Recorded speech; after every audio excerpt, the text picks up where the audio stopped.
Welcome to Beacon's first ever webinar in our new series of webinars to give more transparency to what Beacon is working on. One of the things that the Beacon Center does, in addition to doing policy work and doing Wynn's job and suing the government and doing advocacy work, is we love community engagement. We love working with community partners. And every single thing that we do, we like to find people who are doing the work that we're trying to help build the policy infrastructure around to make it happen. And so this one is really special today because it is a focus on education. And today is, if you didn't know, if you haven't been seeing my thousands of emails, today is the kickoff of the state's Education Freedom Scholarship applications. But we have been working on implementation. We've been talking with teachers, talking with parents, talking with school leaders about this for months and months and months.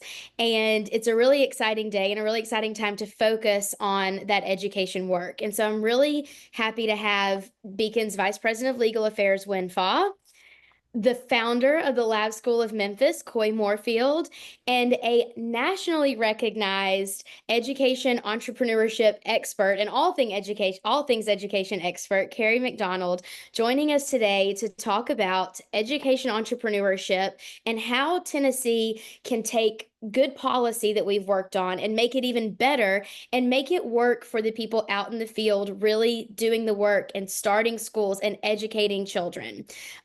Education freedom is a very special issue near and dear to my heart. And I joke around all the time saying it's my job to work on a lot of things, but it's my passion to work on this. And so I've been so fortunate to get to know Coi and Kerry throughout the last couple of years working on this. So I really want to kick this off, and we'll start with you, Kerry, talking about how you got involved in education reform work and entrepreneurship specifically, and some of the things that we've gotten to work on together.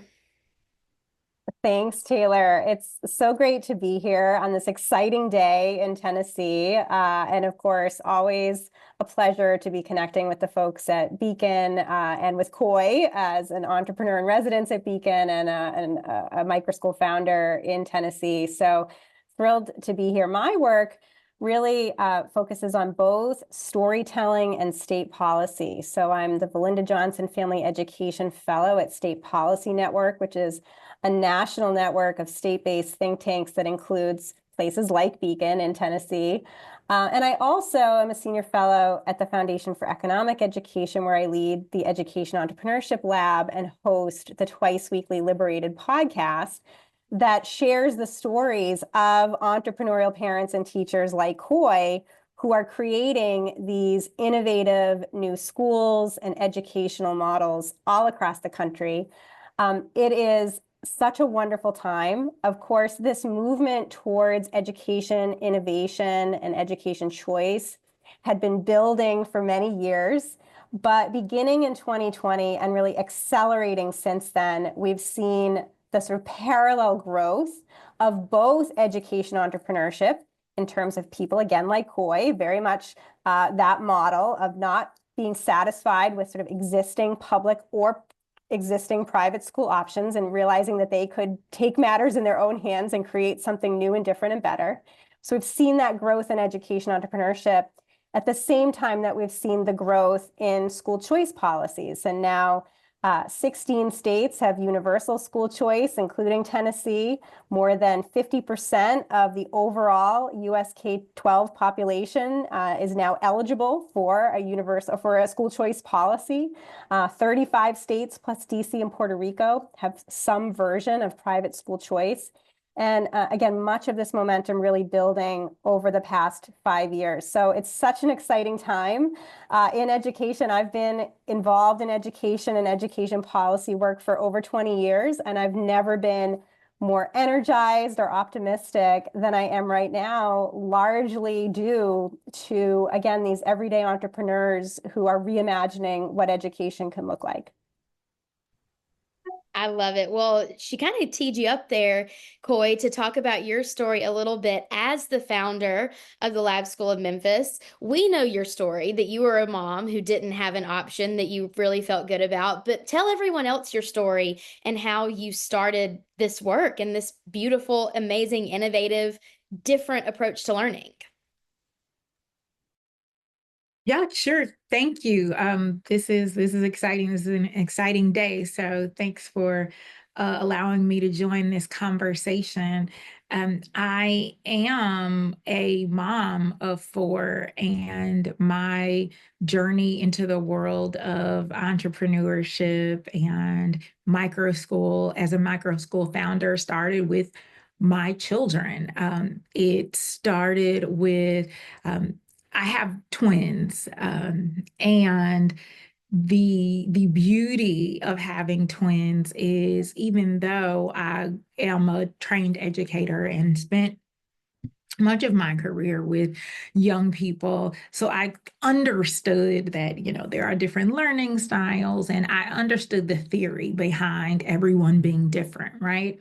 But having two children who were born at the exact same time, under the exact same circumstances, same parents, same everything, fed the same thing, raised the same way, the baseline was identical for both, but watching them grow into two completely different people, logically, it's like, well, of course that makes sense, but it was amazing to me to watch their personalities emerge and their preferences emerge. I mean, in a house where there's literally two of everything, to watch what one gravitated to toward another, it was so exciting for me to learn as they introduced me to who they were.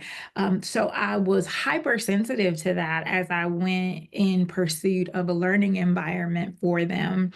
And what I found during the first parent teacher conference I had for my boys, and they were enrolled at a local private school, was centered on the fact that my son was not sitting on the rug for 40 minutes during Mandarin instruction.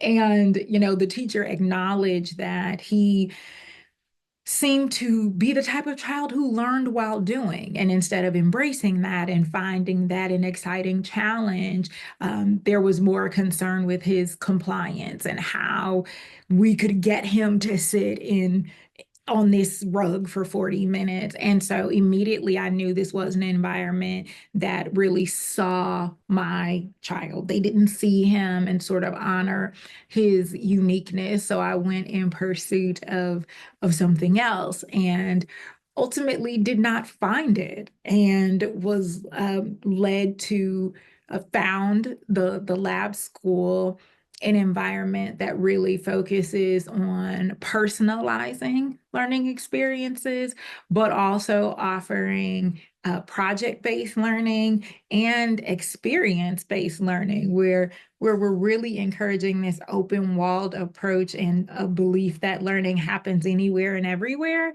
And I was convinced that other parents were likely looking for this too. And I was right. And here we are. I love it. I've met so many interesting innovators and entrepreneurs in this space that I tell each of them, if I could go back and go to school again, I don't know who I'd choose. If it would be you or Montessori school, we hear about so many really cool models, and we're going to put a pin in that and come back to it because I have a follow-up question for you. But first, I want to kick it to Win really quick.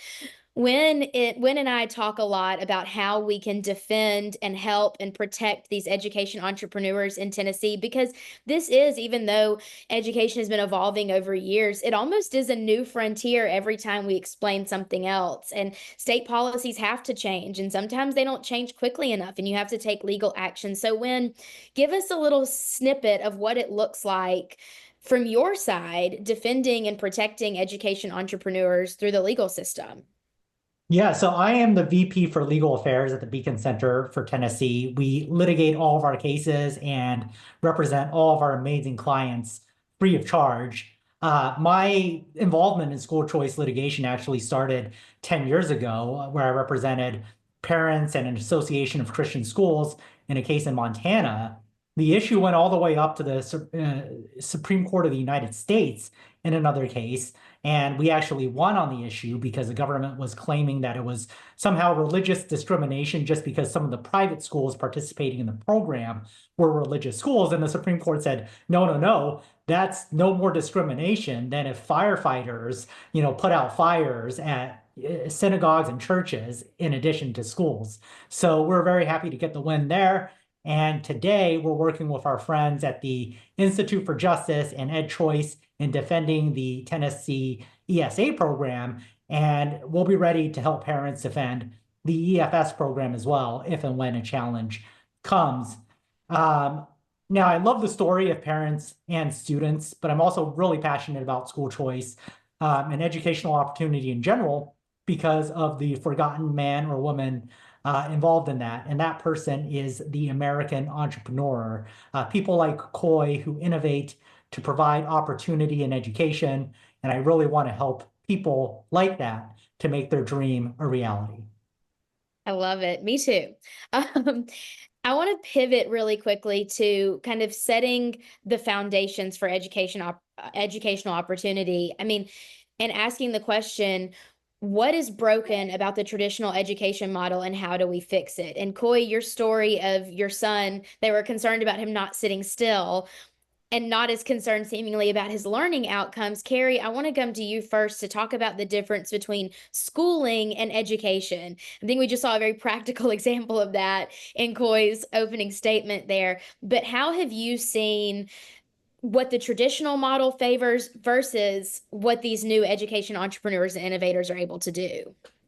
Yeah, I think what we're seeing is the conventional system of schooling being challenged because it's increasingly not relevant to our current reality and our current needs, especially in a world in which we are increasingly coexisting with artificial intelligence.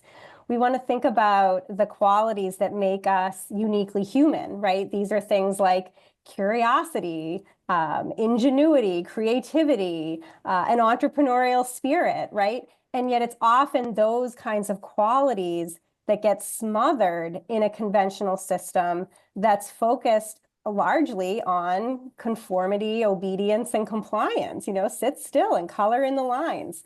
And I think, we were able to tolerate that for a long time. But as we, increasingly deal with 21st century realities and changing economic needs, it becomes clearer and clearer that we should have the sort of level of personalization and responsiveness in education that we enjoy in all other parts of our lives. So what I think is so exciting right now is that I think we are moving in education from a system that's been defined historically by sort of standardization and stagnation to one that's increasingly being defined by individualization and innovation. And that's happening through entrepreneurship and choice that unleashes a lot of this experimentation in education. I love that. Fun fact about Kerry, we spoke on the phone earlier this week and she said, I'll bet that one day you start your own school. And hearing her talk, I'm like, maybe I'll start it today. It's so exciting. Coi, I want to kick it over to you because you're out in the field doing these actual things. And I've heard you tell so many stories about how the lab school model helps children with different needs that maybe they can't sit and take a standardized test like another kid can, but they have other skills and other ways of learning and demonstrating what they've learned. And you guys really nurture that at Lab School. Yes. And so one of the things that we do, or that we often hear about, is really providing a home for those among us in more traditional environments that just can't quite fit. They can't quite sit still, they can't quite stay focused, can't quite keep quiet. And so environments like the Lab School of Memphis have things built into both the physical environment, but also in the instructional approach that really celebrate that and embrace it versus it becoming a barrier to the learning. We really have some great ways to address that. But I also want to point out what a special place learning environments like ours and other innovative spaces are for those who are sort of willfully compliant, right? So the twin brother of the son that I mentioned, his twin is super type A, super focused and compliant, dots every I, crosses every T. You know, he is absolutely the rule follower, prides himself on that.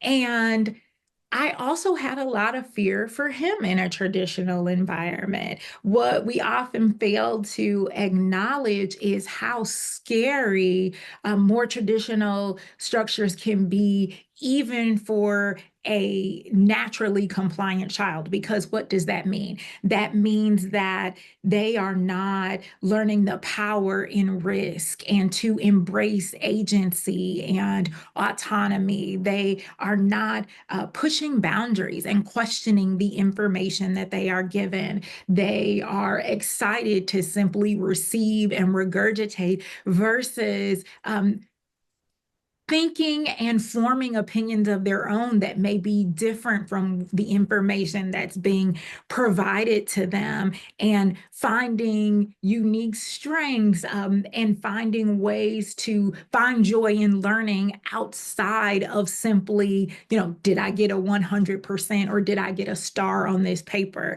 So I think what's really important to remember, and as a parent, I realize this, is that those traditional spaces were equally scary for me as a mom, for both my, neurodivergent ADHD son, as they were for my super compliant, overachieving perfectionist son. I think that's just an important thing to illuminate when we're talking about this, how dangerous that can be for any child. Right. And I think that really stresses the point that we make with these school choice and education freedom programs, is that the parent needs to be in the driver's seat. Whether that parent is going to go do what Coi has done and start a school, or send their child to a school like Coi's, the parent needs to be in the driver's seat. And that's exactly what school choice and education freedom does. And Kerry, you touched on that a little bit, how school choice is sweeping the country. And as a result, we're seeing more and more people feel emboldened to try new things. But as it's sweeping the country, there's often pushback against that. And I want to kick it over to Wynn really quick to talk about some of that legal pushback, potential legal attacks, because, in 2019, when Tennessee passed the ESA program, there was legal pushback and it was finally cleared. And then this year we have the EFS program, the Education Freedom Scholarship Program, that parents are, my phone is blowing up right now, people sending me pictures of their computer saying, I'm in line for the application. And it's a really exciting thing, but it comes with trials sometimes. So Wynn, talk to us about some of those legal attacks and how to counter that. Yeah, I mean, unfortunately, we have seen a lot of legal attacks against school choice programs. As you mentioned, Beacon has been defending a school choice program for many years now, working with the Institute for Justice and Ed Choice. And we actually won a Tennessee Supreme Court case based on our defense of that school choice program. And now we are continuing the defense of that school choice program, representing parents. The claim in that case is that somehow school choice program deprives the government the ability to provide a public education, but that's simply not true.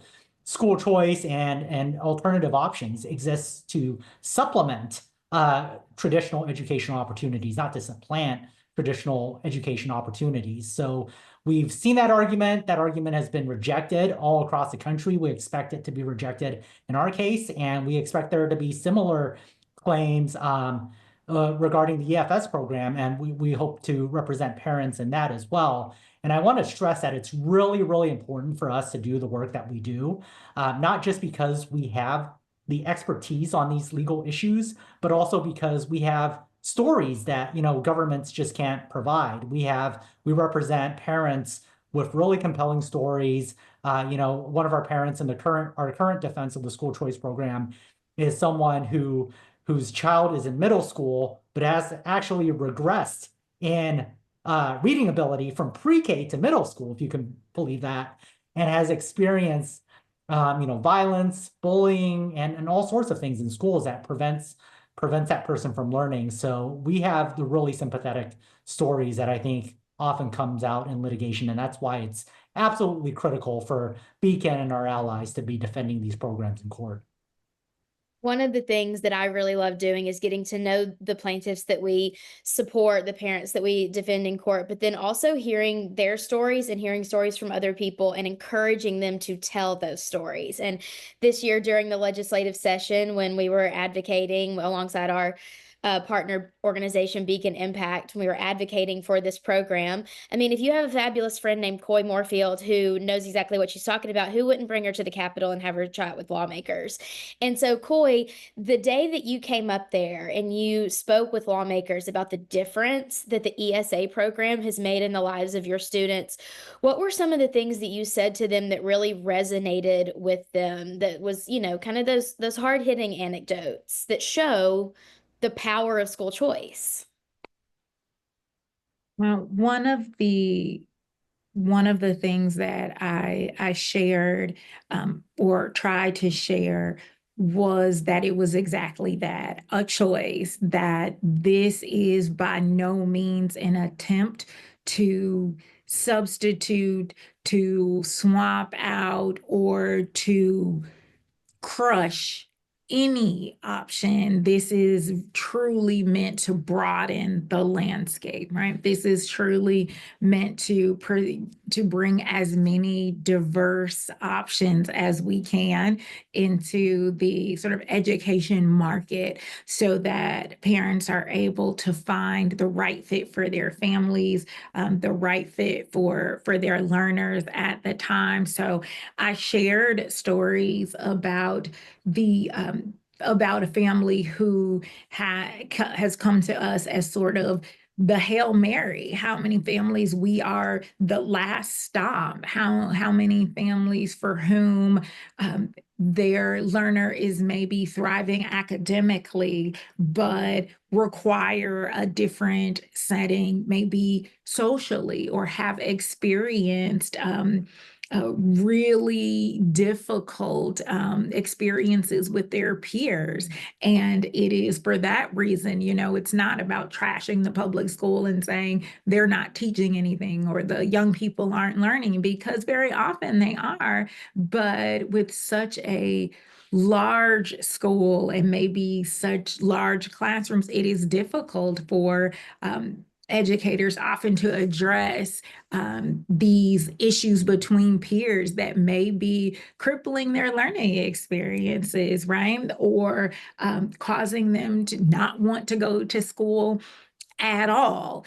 And then I was sharing with legislators that there are some parents for whom, for one reason or another, we have a family whose child wasn't welcome any longer at their neighborhood public school. I'll do the reverse. It's not always a situation where things are happening to them for whatever reason. They have encountered difficulty, and maybe they're the aggressor having the problem, and they're no longer welcome at their neighborhood public school, which kind of sounds like but again, the power of an environment that is relationship based, and the power of an environment where learning is happening one-on-one or in small groups, and taking away some of that pressure and really going to great lengths to first build a relationship and to empower and support and establish a baseline of safety for young people. And then they're able to let their guards down, and true learning is beginning. So I was sharing stories where, choices often offer learners who really have nowhere else to go another option, an environment that is willing to take the risk to say, we think that we could turn this around. We think that we could make learning environments and schools different for this young person, and that child has thrived and is doing beautifully and grown significantly and performing beyond grade level peers in both math and ELA. And this is a child who no school wanted her anymore. So those are the sorts of stories I tell. Oh, I love it. You're doing the Lord's work, my friend. Before I kick it over to Kerry, I'm going to have you contrast Tennessee with some other states. If anyone has any questions, feel free to drop them in the chat box or the question box. We got some via email ahead of time that we'll be getting to here in just a few minutes. But Kerry, I just wanted to talk with you because you have a crazy perspective on what's going on in education in the United States. You are all over the place, here, there, and everywhere, traveling around, talking with innovators. We did a dinner in Chattanooga last spring. I think it was last spring. Coi was there with a bunch of education last fall with a bunch of education entrepreneurs that you had gathered together. You're talking to these people, hearing their stories. We're going to send your podcast in the follow-up email, but how does Tennessee compare and contrast with other states? Like, a couple of minutes ago, you said that with the wave of school choice programs, it's really bolstered people to start new schools and to explore innovative models. How is there anything that like sticks out in your head and on the national front, or how does Tennessee compare and what you're seeing across the country? Yeah, great question, Taylor. Again, this movement towards innovative education models and kind of schooling becoming more individualized and innovative is happening everywhere. It's happening in states with school choice policies and without school choice policies, but it's definitely accelerating in states like Tennessee that now has universal choice and has had choice policies for a long time. And Coi's school is a perfect example of one that participated in the more limited choice program and now is able to take advantage of the universal program. And I think, I just want to say too that what sort of makes Beacon or makes Tennessee stand out from what I see nationally is a lot of the work that you're all doing at Beacon to support education entrepreneurs. You mentioned the dinner last fall with founders from across the state, sponsored by Beacon, to kind of bring together founders and hear some of their challenges. These are small business owners, right? These are parents and teachers who are out there trying to solve a problem for their community, and they run into entrepreneurial challenges just like entrepreneurs in any other sector. But in education, particularly because it is so heavily regulated, and there's a lot of sort of bureaucratic burdens, it can be even more difficult for new school founders to create their new learning models. And again, thanks to the work of Beacon and WEN, to be able to kind of pave the way for some of these founders. I also want to give a shout out to your colleague, Jason Edmonds at Beacon, who's done a great job sort of championing education, entrepreneurship, and choice. And pointing out some of these regulations in Tennessee in particular that are particularly burdensome. Tennessee, of course, touts itself as a business-friendly state, and yet when it comes to private school regulations, there's a myriad of hoops for founders to jump through, all kinds of different private school categories that founders have to sort of navigate. And Jason just wrote, a wonderful report about the sort of ABCs of private school regulation in Tennessee and sort of challenging the state to streamline some of those regulations to be more aligned with what we're seeing nationally, because Tennessee is one of the more difficult states to start a private school. And now that you have universal choice, you don't want to have any barriers to entry and scale because you have so much demand from families who want something new and different. And so again, just kudos to Beacon for being the cheerleaders for founders like Coi. I know in the audience here we have some other Tennessee founders joining us. So just great to see all kinds of momentum there. It really is so exciting. And I think it's my favorite part of my job is getting to know and hear these stories. And in a minute, I'm going to kick it over to Wynn to talk about some of those challenges that he's heard of entrepreneurs having to face. But before we do that, I want to kick it back to Coi because you are the subject matter expert on this call of what it takes to start a school. You took the leap. You did not just test the water. You said, no, no, no, we're doing this. What was that like? And did you feel like it was stop and go? Were you full speed ahead? What was it like when you were starting this and what were some of the challenges? What were some of the exciting things that you felt like you could pursue? Tell us about that experience. So it wasn't stop and go. If you know me, you know I have one speed, Okay. and it is go. Um, so it was about 3 months from my making the decision to move forward to actually opening the doors, April to August. And there were many challenges. There were facilities challenges. There was thinking we found a space and then finding out we were not going to get that space. And I think we got keys to what was ultimately our first location maybe 5 days before the first day of school. Yes, true story, true story. And were of course challenges. Well, what happens when it's time to grow after 1 year when we've outgrown this space, and then it's time to find another one, and how to navigate or negotiate pricing and leases when you need a space that you can grow into, but financially it's a bit out of reach. So how to negotiate and get super creative with what that lease looks like, and sometimes having to take a bit of a loss, or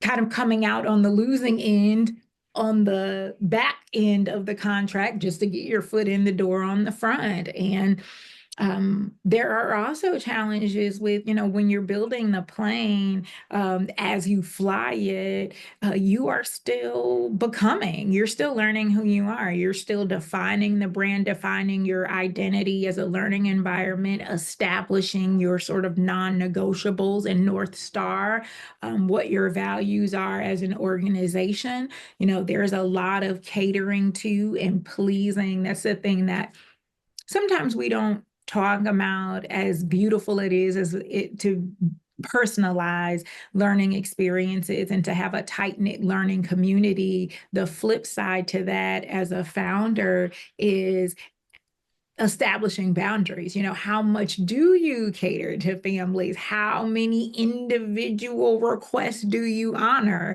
And at what point do you draw the line on the values of your organization and how far you want to go? This is like, yes, it is a personalized experience, but it's not sort of a la carte where you just kind of get to cherry pick, right? So, there's a lot of learning that happens there, and of course, navigating regulations and shifting regulations and looking for allies, really looking for who's friendly, people like Kerry, who then connected me with Beacon, who then connected me and Kerry connects me with SPN, and, kind of trying to find those friendly faces in the crowd, people that you can really lean on and go to when you reach an impasse and you've got a problem that's bigger than a small business owner, and you need a little, for lack of a better phrase, a little muscle, right? You need a little muscle behind you, and learning whom those people are and not being afraid to pick up the phone and call on them. I love it. I'm going to actually take what you said and go in two different directions with it. First one for when. So we talk about how hard it is for these education entrepreneurs to do everything from find space to navigate how to have a school that is within the bounds of the law. What are some of the challenges that you see and maybe even potential solutions for education entrepreneurs in Tennessee? Get my wheels turning. I might come up with some crazy ideas for Beacon to tackle here soon. Yeah, absolutely. And I would really encourage kind of what Kerry said was our colleague Jason Edmonds has a great report that people can access on beacontn.org about regulations of private schools. I mean, there are things that like, curriculum, testing, things like that, that I think government enacted regulations to try to make private schools look exactly like public schools, which kind of defeats the purpose of having educational opportunities and having tailored educational options for each student. And I think one thing that I, tell my clients, people I speak with in both the education arena and outside of that, is that you have constitutional rights. Every American has constitutional rights, and oftentimes they're not even aware of those. Parents, you have a constitutional right to dictate your children's upbringing and your children's future. And entrepreneurs, you have a constitutional right to earn a living. In some of these cases, you have a First Amendment right to speak. So I think that's one thing that if there's one takeaway from me from a legal perspective in this call is that, you have constitutional rights. You might lose your constitutional rights if you don't stand up for them. And we really encourage, parents and entrepreneurs trying to make better educational opportunities for students to get in touch with us if there's regulations that stifle their right to do so. Yes, what Wynn said. If anyone's dealing with that, let me know. We can talk. Kerry, I'm going to kick it over to you really quick because something that Coi said really, I think, is the meat of what we're talking about. We as humans are not meant to do anything alone. But a lot of times, starting a business, exploring uncharted territory, uncharted waters can feel really isolating and really lonely. And you've done such a great job with other organization partners across the country, have done a great job of bringing these entrepreneurs together, highlighting their stories and showing them that they're not in this alone. They don't have to be in this alone. We all want to see this succeed. Talk about the network that you've worked with across the country, some of the organization partners. I know VELA, State Policy Network, like there are a lot of groups doing the work.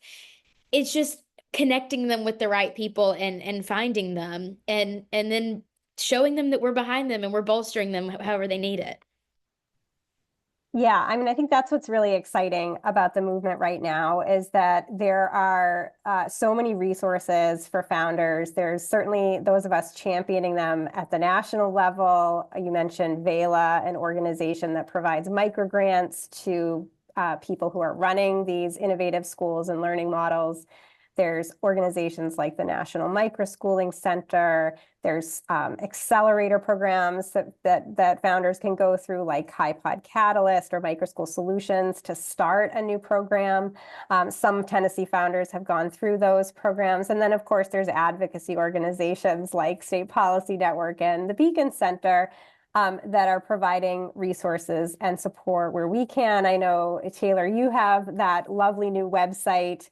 I'm sort of blanking on the URL here. Yes. togetherforeverystudent.org for Tennessee families. So just these hyper local resources, I think, are particularly valuable. I know there's groups of founders in Tennessee, especially in the Chattanooga area, that get together regularly to support one another. And it's these sort of network effects that I think have a snowballing effect in terms of building momentum around new schools and spaces, because founders feel supported. They feel like they don't have to recreate the wheel or start from square one. They have all of these other founders who have gone before them, and they look to them for inspiration and encouragement and say, hey, if Coi can do this, I can do this. And then they get together and sort of share their ideas and support one another. So there's the network effects at the founder level, and then there's network effects at the family level, because now more and more families are hearing about new schools and new learning spaces. Now these spaces are more accessible to them thanks to the new ESA.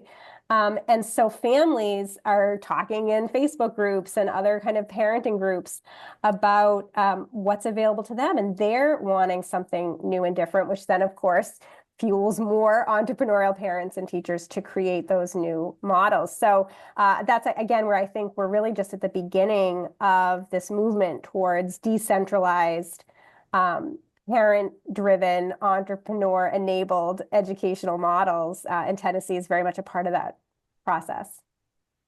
We love being part of a movement. I love that. I have one more question for all of our panelists, and then we're going to dive into some audience questions. The last one is, and y'all know me, so y'all won't think this is crazy. If you could wave a magic wand and change any one thing about education today, what would it be and why? Whoever wants to jump in first, come off mute first. Whoever wants to take it on. I don't think there are any wrong answers for what it's worth. Well, I mean, Well, I think, oh, sorry. Oh, go ahead, Kerry.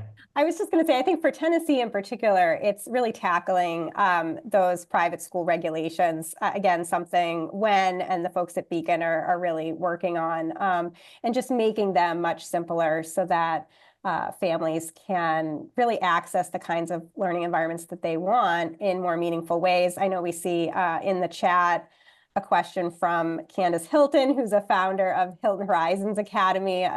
Candace is a former public school teacher who launched her program in Kingsport, Tennessee, and runs her program as a homeschool resource center, asking, how do we make these kinds of models more accessible to families who want to, and founders who want to sort of preserve the freedom and flexibility that homeschooling provides without kind of going to the private school registration route.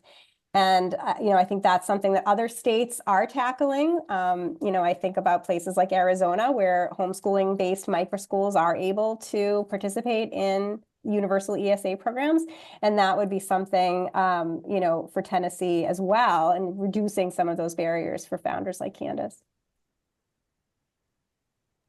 I was going to say something very similar, which is just allow schools to be more flexible in what they teach, not just in terms of topics, but also in like modes of learning, teaching to interest and skill, teaching based on the needs of the students. And I think one thing, I hope it's okay with Kerry, because I know she has a new book called Joyful Learning coming out, to talk a little bit about her older book, which is Unschooled.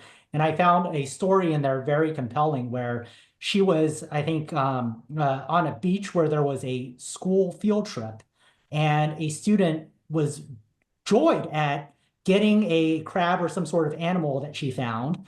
But then she suddenly lost interest in something great because it wasn't on the assignment. And I just thought, what a terrible thing, and a little bit about me personally, I think just reflecting on my life, changes in my life. When I was in school, I really hated Mondays. I remember every Sunday I would, I grew up in the Dallas area, and I'm not sure if how many people are familiar with Brahms ice cream, but I would go to Brahms with my friend on Sunday night and, get a banana split just because I was so stressed about starting school. So I always hated Mondays. Now I love Mondays because I love what I do. And I think we would have many, many more students who love Mondays if there were more entrepreneurship in education. Gosh, we need to put that on a t-shirt. I love that. Coi? I think that my wand would kind of actually fall somewhere in between what Wen and Kerry mentioned, and that is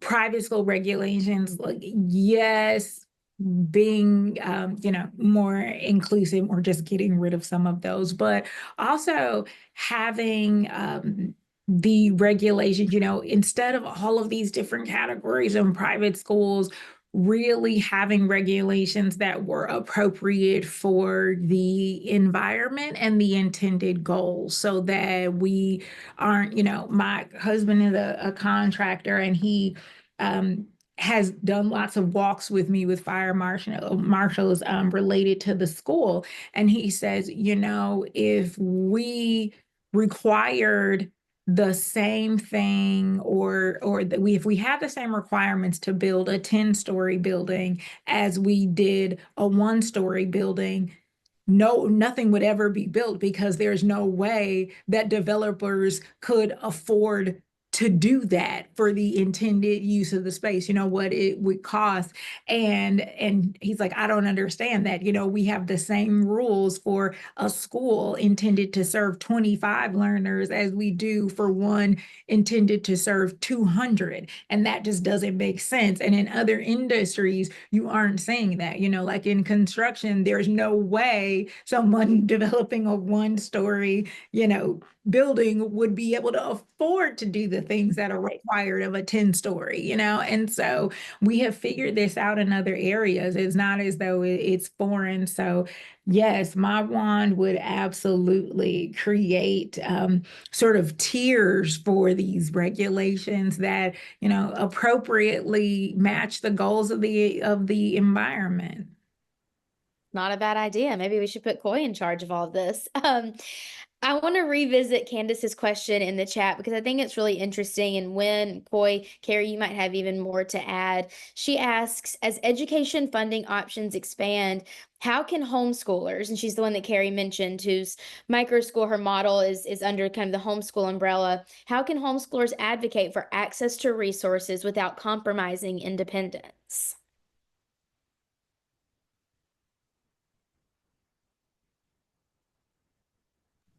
Yeah, Any I mean, take? again, I'll just say other states' ESA programs are, you know, encompassing of programs like Candace's, and that should be the model because that is increasingly what parents want. As we've talked about here today, the sort of traditional model of schooling, whether public or private, while still in demand by some families, more and more families are looking for something different. And that something different often means different types of structures, different scheduling options, different enrollment options.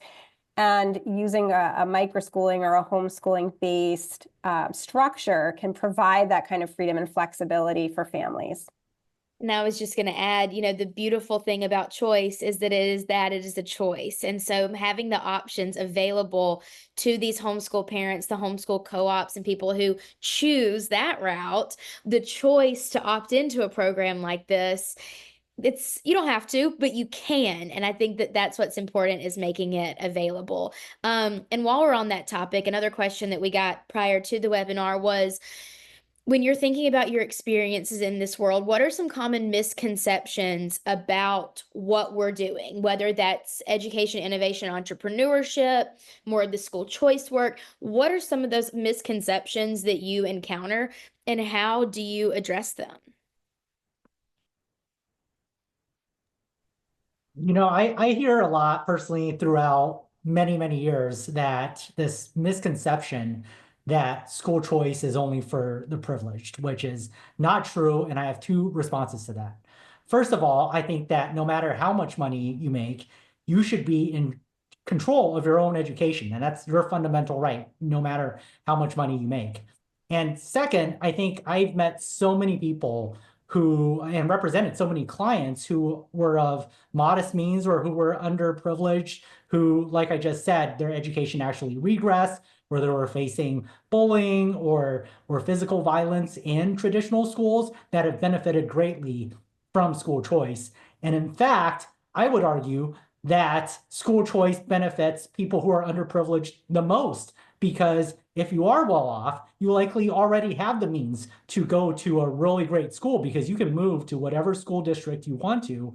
But a lot of people who are underprivileged don't have the same means in their school district. And that's what school choice does. The school choice says that regardless of where you live, regardless of your zip code, there should be opportunities to fit your needs. And that's the amazing thing about school choice.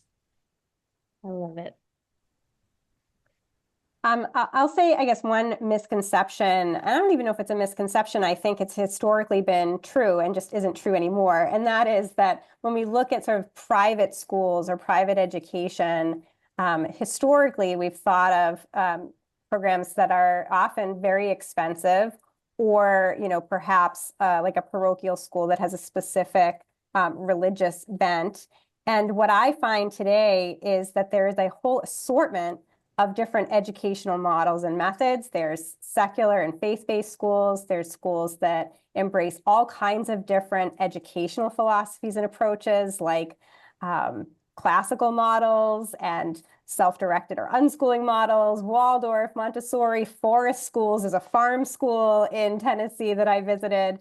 All kinds of different programs that really reflect the founders' interests and increasingly attract families who want something different and are able to choose a school or space that's aligned with their distinct values and viewpoints. So I think that's one thing, is that sort of private schools look a lot different now, and these sort of educational spaces look a lot different now than what we've historically seen. And related to that, they also tend to be much less expensive. If you look at data coming out of the National Microschooling Center, again, a national resource supporting microschool founders across the country, they find in their polling that more than 2/3 of the microschools, I'm sorry, more than 3/4, excuse me, of the microschools that they've surveyed charge less than $10,000 a year in tuition.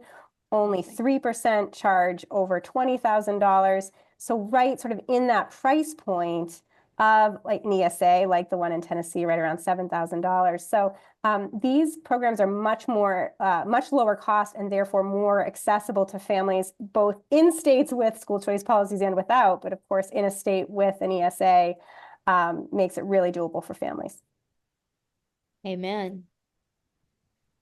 Coi, what about for you? What have you bumped up against? I think there is a misconception around a competency-based approach, which is, of course, one of the tenets of being learner-centered. So not having grades and this sort of suggestion that that is not, that it won't be acceptable, or that we won't know how they're doing if not using traditional grades. And so our prioritizing, sort of pace, and one that feels very personal over, I'm sorry, not providing prioritizing pace in terms of, you got to do this thing at this time, at this age, but looking at proficiency instead.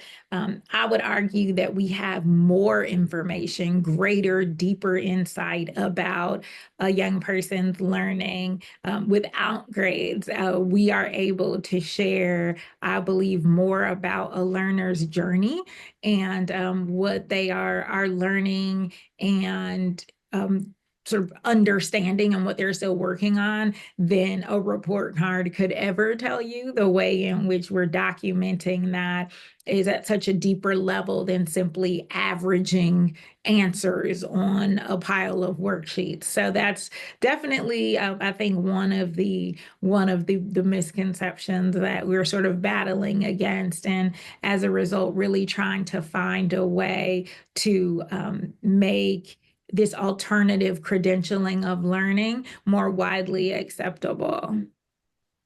Like I said, we should just put Coi in charge. I know that we're winding down on time, and I'm going to give each of you a chance to make kind of a closing statement, but I just want to say thank you all so much. Thank you to our colleague, Kylie Walker, for keeping all the trains running and making sure the logistics works out. Coi, Kerry, for taking the time to join us. Wynn, for thinking up this idea to even do this. I hope this discussion has been really helpful for everyone. And by way of kind of a closing statement, it's two parts. One, all of you have a lot going on.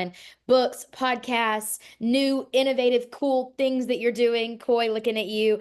I want you to plug yourself and tell us how to find you and what to look for that you're doing. And we're going to send out some stuff in a follow-up email. And then give us a word of hope. What do you hope Tennessee, the landscape of education looks like in Tennessee over the next few years? So I guess we'll start in the order that we started to begin with. Kerry with you, and then Coi, and then to Wynn.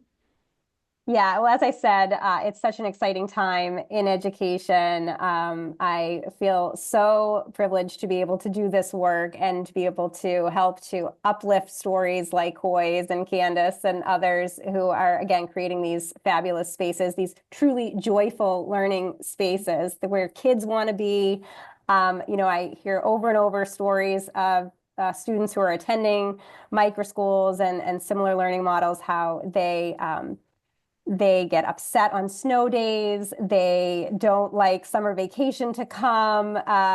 They really just want to be in these places. And in many cases, it's sort of Wen's experience too, that they might have been in a conventional school previously and not look forward to Monday mornings. And now they can't wait for school to come. And if they actually are sick, they get upset that they can't come to school. And I talk a lot about these stories of these joyful learning spaces in my new book, Joyful Learning: How to Find Freedom, Happiness, and Success Beyond Conventional Schooling, that is being published this summer and is available for pre-order now wherever you get your books. So I'm really excited for that, and especially excited because the introduction, the very first page talks about Coi and the Lab School of Memphis. And then on the second page talks about another Tennessee founder. So Tennessee front and center at the very, very beginning of Joyful Learning.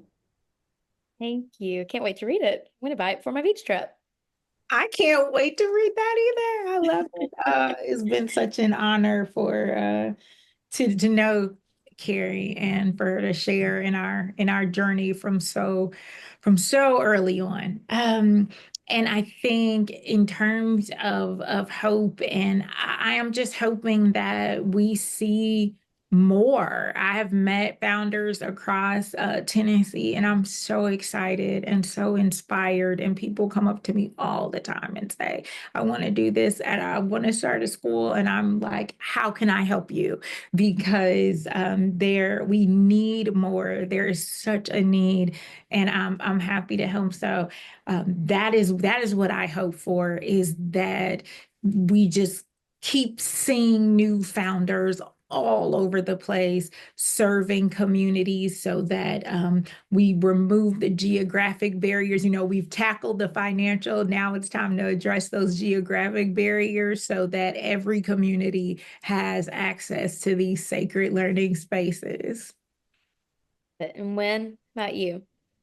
Yeah, I mean, I think I'm just a naturally optimistic person, but it gives me a lot of hope to just work with all of our allies, external and internal, Kerry and Coi and our clients and many other founders and community leaders that I've spoken with just inspire me greatly. And internally, I've been working in the Liberty Movement for over a decade now.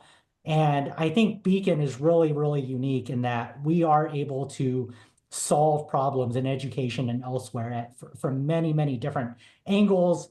We have a great communication and outreach team that Taylor and Kylie work on. We have legal, obviously, but we also have government relations, which spearheaded the EFS program, getting that through the legislature, and a great policy team where you've read our reports, or I hope you will read our reports on regulation of private schools. So we're just attacking every problem is amenable to a different solution, but I think at Beacon we can provide all of the solutions, or at least most of the solutions, to problems that the entrepreneurs are facing.